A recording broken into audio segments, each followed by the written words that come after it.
അസ്സലാമു അലൈക്കും വറഹ്മത്തുള്ളാഹി വബറകാതുഹു. വിവാഹത്തിൽ ഒരു തടസ്സമോ ബുദ്ധിമുട്ടോ ഇല്ലാതിരിക്കാൻ മുത്തുനബി സല്ലല്ലാഹു അലൈഹി വസല്ലമ പഠിപ്പിച്ച കാര്യങ്ങൾ നോക്കാം. ഇശാ മഗ്‌രിബിനിടയിൽ നിയ്യത്ത് വെച്ച് ഇഖ്ലാസോടെ ഒരു യാസീൻ ഓതി ദുആ ചെയ്യുക. 1021 തവണ ഇനി പറയുന്ന ദിക്ർ ചൊല്ലുക. ഈ ദിക്ർ ചൊല്ലിയിട്ട് ഒരുപാട് പേർക്ക് വിവാഹം ശരിയായിട്ടുണ്ട്, സന്തോഷം അറിയിച്ചിട്ടുണ്ട്. വീഡിയോ മുഴുവനായി കാണുക. ദുആ: യാ ബദിഅൽ അജാഇബി ബിൽ ഖൈരി യാ ബദിഅ എന്ന് 1021 തവണ ചൊല്ലുക. രാവിലെയോ വൈകിട്ടോ ഒഴിവു സമയത്തിനനുസരിച്ച് ചൊല്ലാവുന്നതാണ്. ഒരു ദിവസം കൊണ്ട് തന്നെ ചൊല്ലി തീർക്കാൻ കഴിയുന്നവർ അങ്ങനെ ചൊല്ലുക. അല്ലാത്തവർ 1, 2, 3 ദിവസം കൊണ്ട് ചൊല്ലി തീർക്കുക. 1021 തവണ ആയാൽ ദുആ ചെയ്യുക.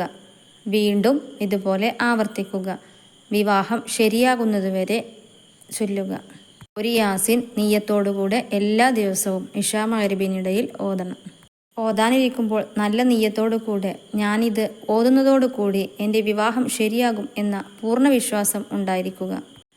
ഖൈറായ വിവാഹം നടക്കാൻ, ആഗ്രഹിച്ച വിവാഹം നടക്കാൻ, നല്ല സ്വാലിഹായ ഇണയെ കിട്ടാൻ തുടങ്ങി എന്ത് ആഗ്രഹമാണെങ്കിലും നിയ്യത്ത് വെച്ച് ഓതുക.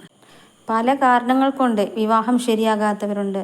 നിറമില്ലാത്തതിൻ്റെ പേരിൽ, സ്വന്തമായി വീടില്ലാത്തതിൻ്റെ പേരിൽ, വാടക വീട്ടിലായതുകൊണ്ട് വീട്ടിലേക്ക് വഴിയില്ല, നല്ല ജോലിയില്ല, വിദ്യാഭ്യാസമില്ല, ജോലിയും വിദ്യാഭ്യാസം ഉണ്ടായിട്ടും പല പ്രശ്നങ്ങൾ കൊണ്ട് ശരിയാകാത്തവർ തുടങ്ങിയ എന്ത് പ്രശ്നമാണെങ്കിലും അള്ളാഹു ഉത്തരം നൽകും എന്ന വിശ്വാസത്തോടെ ചൊല്ലുക.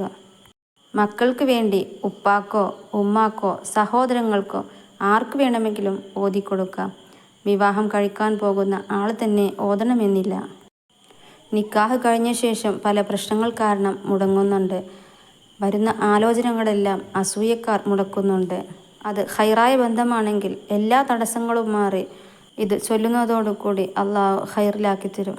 ചില വിവാഹങ്ങൾ ഖൈറല്ലാത്തത് കൊണ്ട് മുടങ്ങിപ്പോകുന്നതാവാം.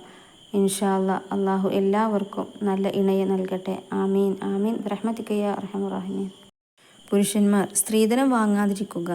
സ്വാലിഹത്തായ ഭാര്യ തന്നെയാണ് അള്ളാഹു നിനക്ക് തന്ന സമ്പാദ്യം. സ്വാലിഹത്തായ ഭാര്യയുള്ള വീട്ടിൽ ബറക്കത്ത് ഉണ്ടാകും. കൂടാതെ യാ ലത്തീഫു യാ അല്ലാ എന്ന അള്ളാഹുവിൻ്റെ മഹത്തായ ഇസ്മിനെ 9000 തവണ ജീവിതത്തിൽ പതിവാക്കുക. ഒരു ദിവസം കൊണ്ട് തന്നെ ചൊല്ലി തീർക്കണമെന്നില്ല, ഒഴിവിനനുസരിച്ച് ചൊല്ലുക. ഇതുപോലെ ഓതിയിട്ട് വിവാഹം ശരിയായവർ അവരുടെ അനുഭവങ്ങൾ പറയുന്നു. പ്രതീക്ഷ കൈവിടാതെ ചൊല്ലുക. ഇൻഷാ അല്ലാഹ് അള്ളാഹു നമ്മുടെ പ്രാർത്ഥനയ്ക്ക് ഉത്തരം നൽകുക തന്നെ ചെയ്യും. സബ്സ്ക്രൈബ് ചെയ്യാതെ കാണുന്ന കൂട്ടുകാരുണ്ടെങ്കിൽ പ്ലീസ് ഒന്ന് സബ്സ്ക്രൈബ് ചെയ്ത് സപ്പോർട്ട് ചെയ്യണേ.